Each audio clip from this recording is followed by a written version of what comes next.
पिछले दिनों महायुति की ओर से अमरावती शहर में बुलाए गए महाकार्यकर्ता सम्मेलन में यह बात साफ हो गई कि आने वाले चुनावों में आनंदराव अड़सुल ही एनडीए के उम्मीदवार के तौर पर अमरावती जिला से अपनी किस्मत आजमाने वाले हैं। लेकिन कांग्रेस एनसीपी यूपीए गठबंधन की ओर से अब तक तस्वीर साफ नहीं हो पाई थी। पिछले दिनों कुछ अखबारों में यह दावा किया गया था कि जल्द ही राष्ट्रवादी सुप्रीमो शरद पवार अपनी ओर से यह घोषणा करने वाले हैं कि उनकी पार्टी नवनीत कौर राणा को अमरावती जिला में समर्थन करने वाली है और नवनीत कौर राणा अमरावती जिला में यूपीए की संभावित उम्मीदवार के तौर पर चुनाव लड़ने वाली है। लेकिन इस बात से अब बादल छटते हुए नजर आ रहे हैं, क्योंकि नवनीत राणा ने खुद अपने निवास स्थान पर पत्रकारों से बात करते हुए बताया कि उन्हें आगामी लोकसभा चुनावों के लिए राष्ट्रवादी मुखिया की ओर से लगभग हरी झंडी मिल चुकी है। वह अपनी पार्टी युवा स्वाभिमान के चुनाव चिन्ह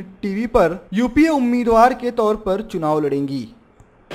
आघाडी सोबत आघाडी राहणार आहे, जसा तुमचा प्रश्न आहे, आम्ही आदरणीय पवार साहेबांना विनंती केली आहे की 2014 मध्ये जसं मी इलेक्शन त्यांच्या चिन्हावर राष्ट्रवादी पक्षाने तेव्हा मला तिकीट दिली, आशीर्वाद दिला आणि त्यांच्या चिन्हावर जसं मी लढली आणि यावेळीच आमच्या जिल्ह्याच्या लोकांची इच्छा आहे की स्वाभिमानी जी गेल्या 5 वर्षापासून प्रत्येक गावामध्ये शाखा, प्रत्येक गल्लीमध्ये प्रत्येक कार्यकर्त्यांना निर्माण केला, प्रत्येक ठिकाणी आज सगळ्यांची इच्छा आहे की पवार साहेबांनी जर मला आशीर्वाद दिला आणि आघाडीमध्ये स्वाभिमानला जर आशीर्वाद दिला तर पण काही लोकांचे वेगळे चर्चे येत आहे, काही लोक काही म्हणतात, काही लोक काही म्हणतात, पण 90% आमची आघाडीमध्ये स्वाभिमानला अमरावती सुटणार आहे आणि पवार साहेबांना जर आशीर्वाद दिला तर नक्की इथून एक सीट त्यांना देऊ। स्वाभिमानचं चिन्ह टीव्ही चिन्हावर लढून त्यांचे राष्ट्रवादी काँग्रेस पक्षाची आघाडीमध्ये यूपी आघाडीमध्ये येऊन स्वाभिमानला अमरावतीची सीट मागण्याचा आम्ही प्रयत्न केला आणि टीव्ही चिन्हावर आम्ही लढलो। इसके साथ ही विधायक रवि राणा का दावा है कि आने वाले चुनावों में उनकी पार्टी भारी मतों से जीत हासिल करेगी और 10 सालों से अमरावती शहर के साथ जो सौतेला व्यवहार चला आ रहा है वह खत्म हो जाएगा। लेकिन अब तक इस बात पर संशय बरकरार है, क्योंकि अमरावती शहर के राष्ट्रवादी नेता इस बात पर चुप्पी साधे हुए हैं। जिस तरह से 2019 का चुनाव,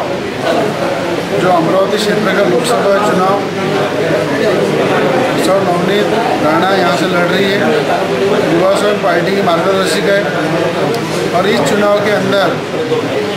जिस तरह स्वाभिमान पार्टी के कार्यकर्ता गांव-गांव में काम कर रहे हैं,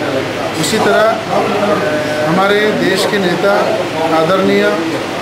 शरद पवार साहब, उनसे हमने विनंती की है कि यूपीए के आघाड़ी के अंदर हमारा समावेश करो, जिससे वजह से युवा संघ पार्टी को कांग्रेस और राष्ट्रवादी का समर्थन मिलेगा। उसी तरह आरपीआई के गवई साहब, उनका भी समर्थन हमको मिला हुआ है और इस समर्थन सीट पे युवा संघ पार्टी से अगर नवनीत राणा चुनाव लड़ती है तो पूरी ताकत से इस जिले में एक अच्छे बहुमत से नवनीत राणा चुन के आएंगी।